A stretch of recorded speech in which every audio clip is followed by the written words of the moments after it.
Merci. Donc pour Météo à l'école, donc c'était la première année qu'on commençait à travailler avec la station et c'est vrai que pour moi, depuis l'arrivée des premiers NOAA, je suivais régulièrement l'aventure, disons les différents lancements et aussi l'évolution de certains de ces satellites. Merci aussi à Météo France pour avoir pu récupérer certaines données, entre autres du site AeroWeb. Donc, j'étais apprenti pilote et comme vous savez, les pilotes ont l'obligation de connaître la météo pour évaluer leur vol. Et naturellement, Science à l'école, merci encore pour tout votre soutien. Hein, donc voilà, alors qu'est-ce qu'on va dire? Tout d'abord, au niveau des satellites, il y a deux types de satellites qu'on pourra utiliser pour faire de la météo. Les géostationnaires, hein, donc ceux qui évoluent avec la même vitesse angulaire que la Terre, et placés sur l'équateur, ben, ça nous amène à toujours voir la même zone, très facile, sauf que les zones polaires sont difficiles à voir. Alors, il existe d'autres satellites qu'on appelle des satellites à orbite polaire. Je dois dire, il faut même mettre un terme supplémentaire. Ils sont héliosynchrones. Ça veut dire qu'ils apparaissent tous les jours à peu près dans les mêmes fuseaux horaires. Donc voilà, donc effectivement, l'image qu'on a se fait avec un intervalle de 24 heures chaque fois. Donc c'est très bien. Ces photos, donc il faut les recomposer. C'est pas facile à faire. Donc je vous montrerai tout à l'heure certaines images qui ont été prises donc à notre station qui fonctionne en permanence au collège. Donc c'est vrai que le site est idéalement placé. Donc si jamais il y a des gens qui sont intéressés et que vous avez un site où on peut voir l'horizon à 0 degré, c'est génial pour voir arriver le satellite et le voir repartir. Hein. Donc voilà, il passe environ une dizaine de minutes dans les cas idéaux. Donc voilà pour les satellites. Alors voilà un des satellites, donc NOAA. Donc, NOAA, c'est c'est une agence américaine qui a construit ces satellites. Particularité, donc ils ont des caméras infrarouges, deux caméras infrarouges, caméras visibles. Il y a des caméras supplémentaires qui se sont ajoutées avec le temps. Et comme ils sont à défilement, donc il faut être là toujours au bon moment, on ne peut pas les prendre n'importe quand.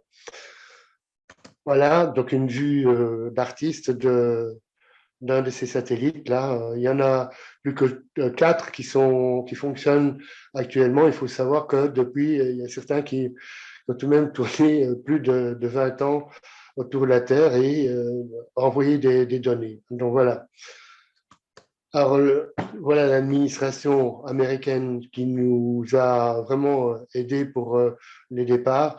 C'est vrai que je suis radioamateur, donc je bénéficie au niveau technologique d'une connaissance qui me permet de travailler sur des fréquences un peu bizarres et des systèmes un peu bizarres. Hein, voilà. Alors, voilà notre antenne, toute simple. Hein, construction maison, suivi d'un préampli. Alors, je ne sais pas si mon pointeur se voit. En dessous de l'antenne, on voit une boîte. Hein, donc, cette boîte, c'est le préampli qui nous permet donc de renforcer le signal qui nous arrive de ce satellite. Donc, c'est une antenne qu'on appelle omnidirectionnelle. Hein, avantage, effectivement, dès que le satellite arrive au-dessus de l'horizon, on peut le capter. Le grand problème, ben, c'est vrai que la météo influe tout de même sur la qualité de l'image hein, qu'on va recevoir. Donc, j'aurais dit, si on avait un système de suivi du satellite, ce serait nettement mieux, mais beaucoup plus complexe. Et sur le toit du collège, ben, on avait une impossibilité de réaliser ça. Donc voilà. Donc ici, pas de problème au niveau sécurité, au niveau installation. Hein, on y montre très rarement et l'antenne est idéalement placée pour avoir justement un maximum de possibilités. Alors, le signal descend avec un câble tout de même d'une vingtaine de mètres pour arriver au récepteur. Voici un des modèles de récepteurs qu'on utilise. Il a un tracking automatique, donc il peut suivre autant de satellites qu'il y a là-haut. Le seul ennui, s'ils arrivent en même temps, c'est le premier évidemment qui est capté, les autres sont abandonnés. Donc dès que le satellite arrive, le système qui scanne normalement les différentes fréquences se bloque sur la fréquence et le signal est traité. Donc voilà, donc ça marche de manière totalement automatique. Hein, donc jour et nuit, voilà. Alors, oula, pardon. Voilà, c'est un autre récepteur qu'on a acquis il y a quelques années, qui est beaucoup plus compact et beaucoup plus fiable. Le grand problème de l'autre système, c'est que de temps en temps, il décrochait et du coup, le système s'arrêtait. Hein. Donc voilà, donc celui-ci, depuis le nombre d'années qu'on l'utilise, ça fait au moins 5, 6 ans, il ne s'est jamais arrêté, il a toujours suivi les satellites avec très grande fidélité. Voilà, donc l'installation, donc un vieil ordinateur. D'ailleurs, tous les programmes datent du temps du début de ces satellites. Donc, c'est vrai que certains programmes, d'ailleurs, ne tournent plus sur des ordinateurs modernes. Donc, on a récupéré les vieux ordi du collège qu'on a remis en service avec en plus une alim. C'est vrai qu'on a eu très souvent des coupures donc, on a un onduleur qui peut reprendre éventuellement durant 1 heure ou 2. Donc, lorsque la panne n'est pas trop grave, on peut tenir le coup, hein, de continuer les enregistrements si un satellite passe. Alors, actuellement, je réfléchis à un système. Donc, on a acquis un système qui nous permet de faire de la météo à distance, mais pas que ça. Il pourrait, entre autres, nous renseigner sur l'état du système et m'alerter éventuellement le jour où il y a une panne et alors à ce moment-là, pouvoir intervenir, donc aller au collège et intervenir éventuellement le plus rapidement possible. Voilà, donc ici un élève qui est en train de traiter les images sur un des écrans, donc l'écran de droite. Vous voyez normalement le suivi du satellite hein, et là il est occupé à remettre les photos dans le bon ordre. C'est pas toujours évident, hein, surtout lorsqu'on débute.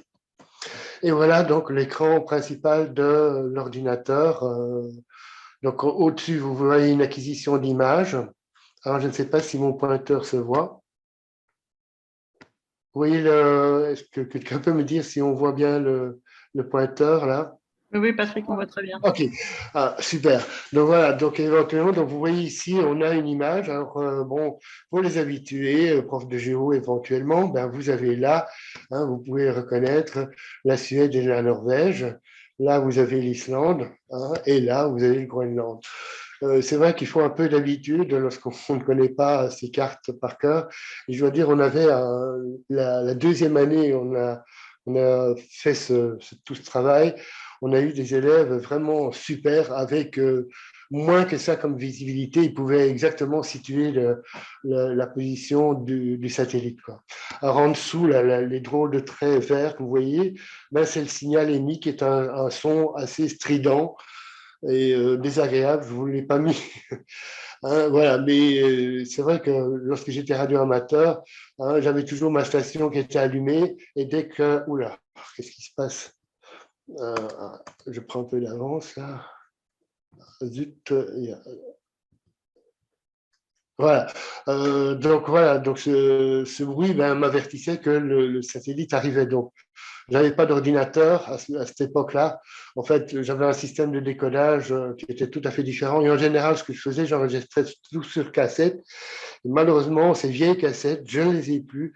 C'est malheureux parce que ça aurait pu nous servir justement pour interpréter des données à très long terme sur un très grand territoire et ainsi voir l'évolution. Entre autres, j'ai pu voir, on en reparlera tout à l'heure, l'évolution entre autres dans la mer de la Baltique, la mer Blanche, entre autres aussi. Et de temps en temps, dans une partie où j'ai été, du Groenland, du côté de Ilulissat, hein, donc à l'ouest du Groenland. Alors, le dernier petit trait, là, m'indique effectivement donc, que l'image est bien décodée, que j'ai du noir et que j'ai du blanc. Hein, donc voilà, donc l'image telle qu'elle est donnée. Et en dessous, vous avez la carte avec la zone de couverture du satellite, la trajectoire du satellite et la zone couverte par sa caméra. Hein, donc voilà. Donc ici, voilà une image. Peut-être que certains d'entre vous reconnaissent la zone. Voilà, ça vous dit quelque chose? Ben, vous avez là l'Espagne, vous avez là le nord de l'Afrique et l'Italie. C'est vrai qu'il faut, suivant les trajets du satellite, si c'est un passage nord-sud ou sud-nord, ben, il faut repositionner évidemment les images. Et c'est vrai qu'on a l'habitude d'avoir le nord en haut et le sud en bas. Mais je dois dire que très rapidement, les jeunes se sont habitués à ça. Et ils me disaient, ah tiens, ça c'est une qui arrive à l'envers, et il a traité à l'envers. Donc voilà. Donc ça nous servait à voir un peu ce qui se passait. Et voilà ici, d'ailleurs, cette jeune élève là avait des très gros problèmes. Elle a voulu rejoindre le groupe et elle a fait de son mieux. Je dois dire, j'étais très étonné parce qu'elle était vraiment, elle avait des très gros problèmes. Elle est passée en police après. Donc là, elle est occupée à expliquer le bulletin du temps. Donc elle explique tout d'abord les zones couvertes et là, apparemment, elle montre une dépression. Bon, je reconnais l'image. Donc elle montre une dépression. Et malheureusement, elle a confondu la Suède et la Norvège avec l'Italie. Disons, mais moi, ce qui m'intéressait surtout, donc elle avait d'énormes problèmes justement de se situer, de comprendre les cartes, etc. Mais ce qui était de bien, c'est qu'elle comprenait très bien les mouvements d'air et des nuages et ainsi pouvait déterminer si on avait des zones de dépression ou donc d'anticyclone ou de cyclone. Voilà. Donc ici, elle montre une perturbation là du côté nord de l'Europe. Voilà une image telle qu'elle est envoyée, donc elle est toujours double. D'un côté ici, vous avez l'image infrarouge et l'autre, donc c'est de l'infrarouge thermique, et l'autre étant visible. Donc on voit effectivement les nuages qui peuvent nous montrer des états de dépression. Ici, apparemment j'en vois deux, on les voit mieux en infrarouge. Donc l'infrarouge ici, on en reparlera, permet de voir les choses totalement différentes. Il y a encore un autre canal en infrarouge, mais j'en parlerai plus tard. Voilà ici une image qui a été suivie avec une très belle dépression ici qu'on voit.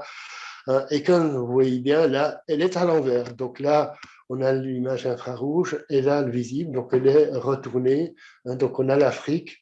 En infrarouge, qu'est-ce qu'on voit ici? Très foncé, donc les températures sont très élevées. Alors on s'est amusé aussi de temps en temps à récupérer des points donc en infrarouge et aller voir les températures et voir ce que le programme nous donnait à peu près comme température moyenne sur la zone couverte par un pixel, quoi. Donc, on arrivait à des choses assez intéressantes. Voilà l'image retracée. Donc, première opération qu'on fait ici avec le Danemark très visible ici. Donc, on voit, malheureusement, ici, je ne connais pas les dates. Alors, on a aussi des systèmes de calibrage ici sur le côté. Donc là, c'est au niveau du temps. Donc, pour savoir déterminer à quel moment le satellite était à quel point, au-dessus de quel point. Donc, voilà. Alors ici, c'est une autre image où on voit en plus des couleurs, donc on affine avec le mélange des différentes caméras et ça nous donne effectivement des zones qui nous intéressent avec des températures moyennes qui nous permettent de vraiment suivre le système. Alors ici, voilà, les fameux orages. C'est très visible lorsqu'on a l'habitude des photos. Dès qu'on voit une photo infrarouge et à côté la visuelle, on voit ces fameux petits nuages ici. Et qu'est-ce qu'on voit? Une température extrêmement froide. Donc, c'est très amusant à mesurer lorsqu'on voit les températures qu'on a ici. Lorsqu'on les mesure, on voit vraiment ces grands écarts de température entre le sol et au-dessus du nuage. Donc, c'est ce qui est très bien. Donc, on peut effectivement, avec la station qu'on a au collège, tout simplement comparer les températures au même moment en dessous et au-dessus du nuage. C'est assez, on a pu remarquer des choses assez intéressantes. Alors ici, voilà une très belle image là, avec très peu de pollution lumineuse, poussière et nuageuse. Donc, on peut même voir les villes apparaître ici. Au niveau géographique, c'est pas mal. Alors, on voit ici les Alpes, les Pyrénées, apparemment, on devait être quelque part au printemps ou en automne. Hein, donc, vu l'enneigement des zones. Alors voilà, donc là, je me suis permis d'agrandir un tout petit peu. Vous pouvez même voir les zones telles que Paris, Lille, Bruxelles, Gand, Anvers, pardon, ici, hein, Liège, Luxembourg, etc. Donc voilà. Et là, notre zone, disons la zone où moi j'habite, elle est ici, et le collège de Beaucamp-le-Vieux se situe à peu près ici. Hein, donc voilà ce que ça peut donner. Donc on peut voir effectivement le sol, mais on voit très bien donc les zones de nuages. N'espérez pas voir des petits nuages. Hein, donc c'est vraiment on couvre des grandes zones. Alors ici, hop, on continue, voilà un agrandissement. Et tiens, il y a un grand point très lumineux ici. Alors, ces points très lumineux, en général, c'est dû tout simplement à un pixel qui a été parasité par, en général, ce qu'on appelle en astronomie des cosmiques, hein, donc des rayonnements cosmiques, hein, donc un pixel qui a viré au blanc, hein, donc il n'est pas valable au niveau des mesures. Voilà, donc effectivement, donc qu'est-ce qu'on fait ici? On prend la mesure de température, donc lorsqu'on a une image infrarouge, on prend la mesure, donc vous voyez, donc sur un carré qui fait environ 7 km sur 7 km. Voilà, ici un agrandissement, et vous voyez que le point blanc là perturbe tout de même notre image. Hein, voilà. Oui, peut-être un retour, et vous pouvez voir là en dessous la baie de Somme. Donc, on continue. Voilà donc ici l'image infrarouge de nuit. Alors, particularité, donc elle est je dirais à la limite du visible. Ces images-là, je ne les traitais pas avec les enfants parce que c'est trop compliqué à traiter. Et à côté, vous avez donc une image infrarouge où on voit très bien. Donc ici, la Méditerranée est bien chaude. Et là, en Afrique, il fait froid. Ah ben oui, on est en hiver apparemment. Hein, voilà, donc je peux déterminer simplement ça. Même chose, regardez ici, la différence aussi de température entre le sud et le nord. Hein, même chose avec les nuages. Et ça nous permet aussi de voir, d'identifier par exemple les zones de brouillard. Ici, apparemment, il y aurait peut-être bien pas mal de brouillard, hein, plus que de nuages. Voilà, alors voilà ici un agrandissement du côté du Groenland. On peut voir, c'est en hiver, on peut voir ici que la zone côtière est assez gelée, donc une banquise qui s'installe, et l'Islande est toute blanche, donc bien froide. Alors là, une image très amusante où on peut voir justement, question, quel jour sommes-nous aujourd'hui? Tout simplement, on est le jour qui est égal à la nuit. Donc, qu'est-ce qui se passe? On voit vraiment cette zone de séparation qui est bien droite et qui va, j'ai réussi à le faire, aller plus loin dans le Grand Nord, mais je n'ai pas récupéré ces images, quoi. Voilà, on continue. Voilà, ici maintenant des images beaucoup plus intéressantes. Alors, malheureusement, je n'ai pas les dates, mais je pense que ça doit être au mois de février, non, mars, par là. Or, dans le Grand Nord, ce qui arrive très souvent, cette zone-ci, elle est gelée dans le temps. Donc, lorsque les premières observations que je faisais régulièrement lorsque j'étais encore étudiant, que j'allais faire au centre météorologique de Bruxelles, donc à Uccle, où là, effectivement, je pouvais voir cette évolution de la glace dans ces zones-là. Hein, au mois de mars, ici, en général, c'était gelé. Et là, on a la mer Blanche qui, elle, elle n'est pas blanche du tout. Hein, c'est même un désastre là-bas.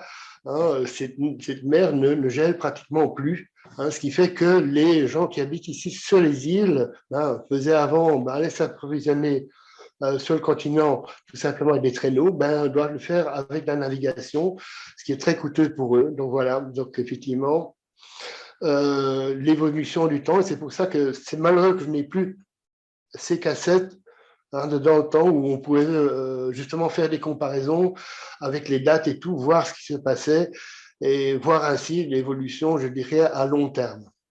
Voilà. Alors ici, voilà la fameuse mer Blanche. On voit que là, au mois de mars, il n'y a rien du tout. On voit même ici le passage à la mer qui est ouvert, hein, alors que normalement, au mois de mars, il est fermé.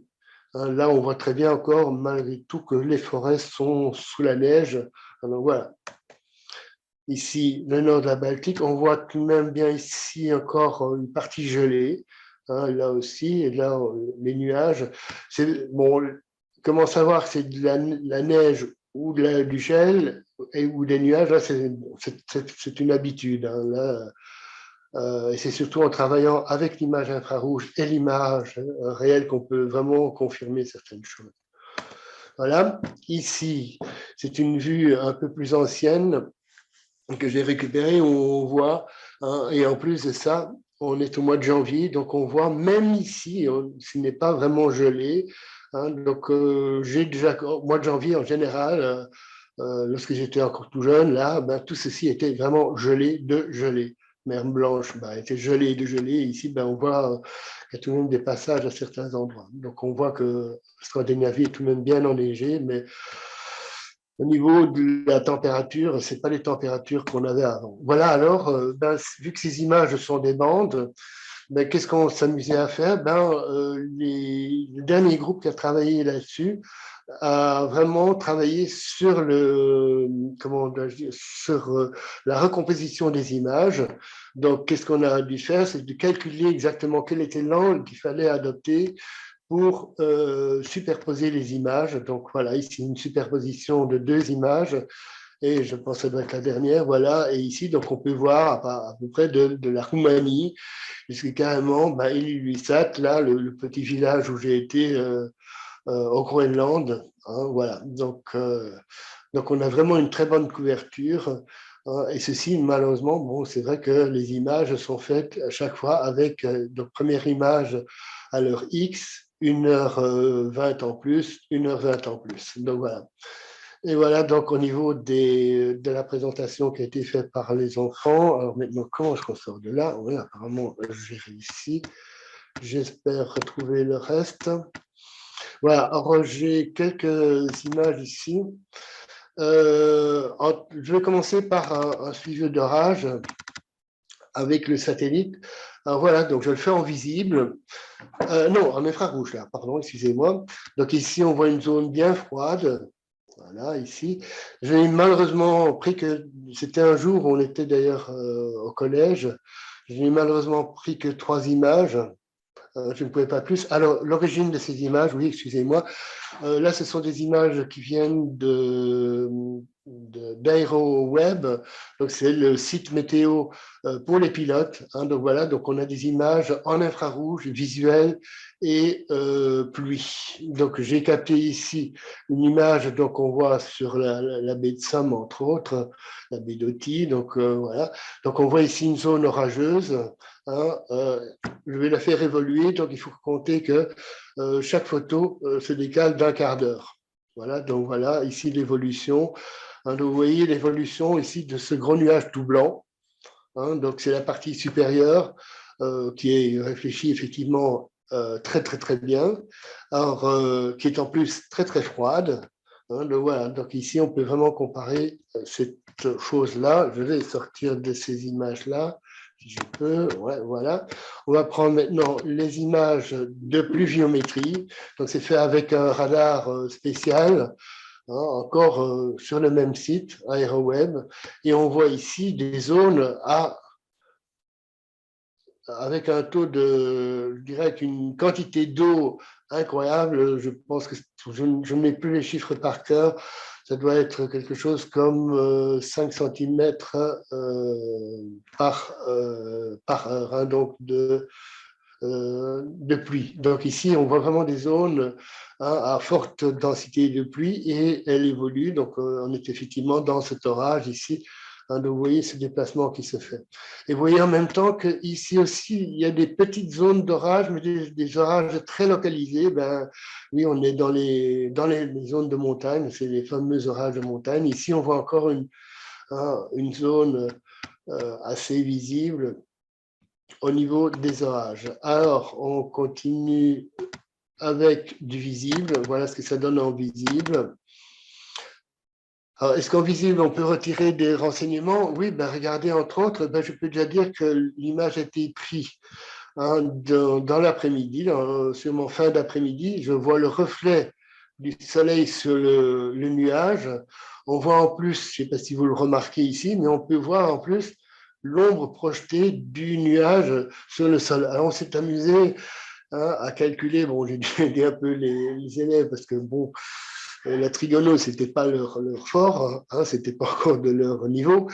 J'aurais montré comment je pouvais calculer effectivement la hauteur des nuages à cet endroit-ci. Donc, vous voyez que ces images peuvent vraiment nous renseigner.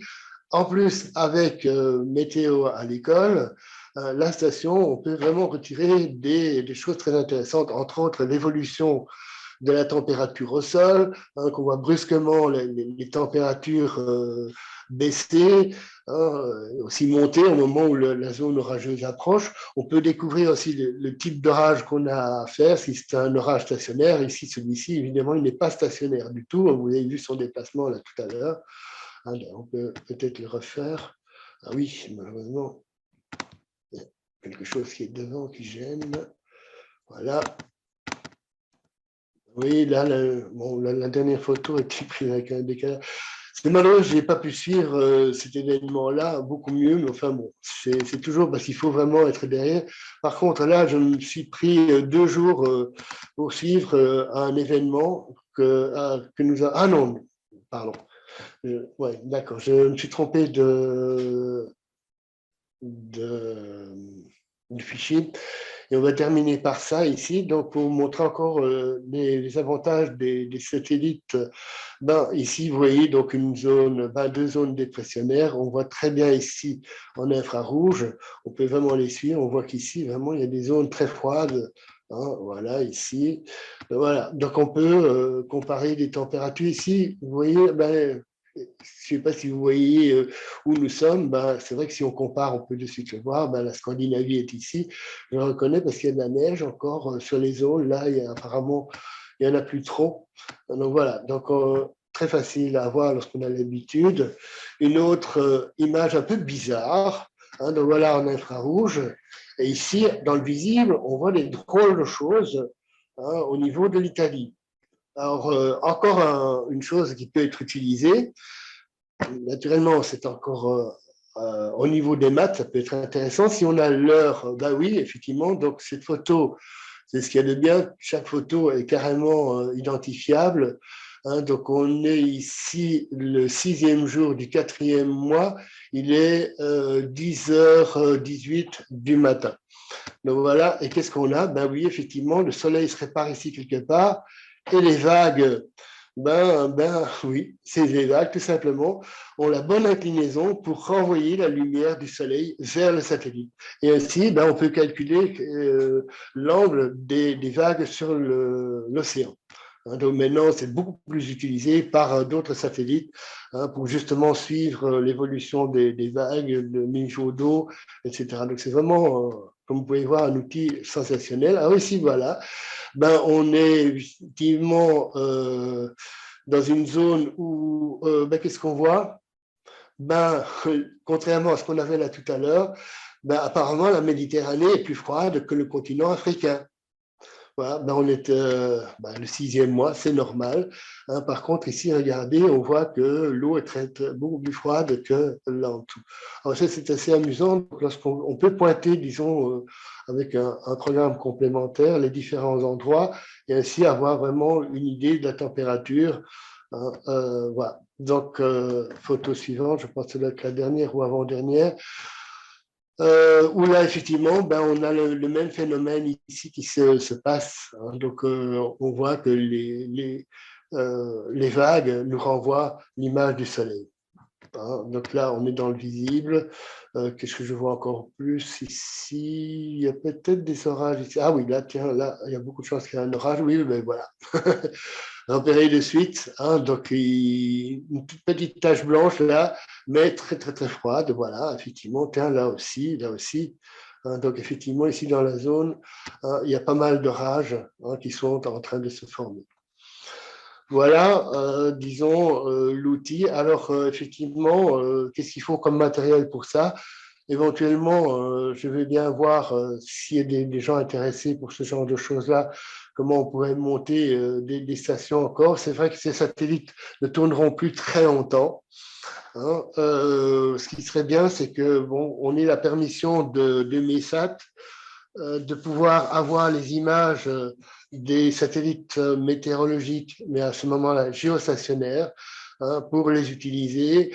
Je dirais pourquoi pas avec un décalage d'une heure, 2 heures, parce qu'effectivement, ces images sont payantes, hein, donc, ou même plus, c'est possible, mais d'avoir ces images, pourquoi? Ben justement pouvoir suivre des phénomènes qui se passent, hein, comme par exemple, je ne sais pas pourquoi. Normalement, j'avais un deuxième PowerPoint qui a disparu. Ah, bon, c'est pas là où là, j'avais carrément, durant 3 jours, suivi l'évolution d'une tempête. C'était Eleanor. On a pu vraiment suivre les déplacements des nuages, les déplacements de l'ensemble des dépressions, quoi. Il y en a plusieurs qui se déplaçaient en même temps. C'est très amusant à voir. Voilà. Donc, effectivement, il y a moyen de faire le matériel de manière assez simple. Je suis toujours, je pense que je vais avoir 700 gigas de données éventuellement, de photos. Si quelqu'un serait intéressé pour jouer avec ça, ben, elles sont disponibles à tous ceux qui veulent.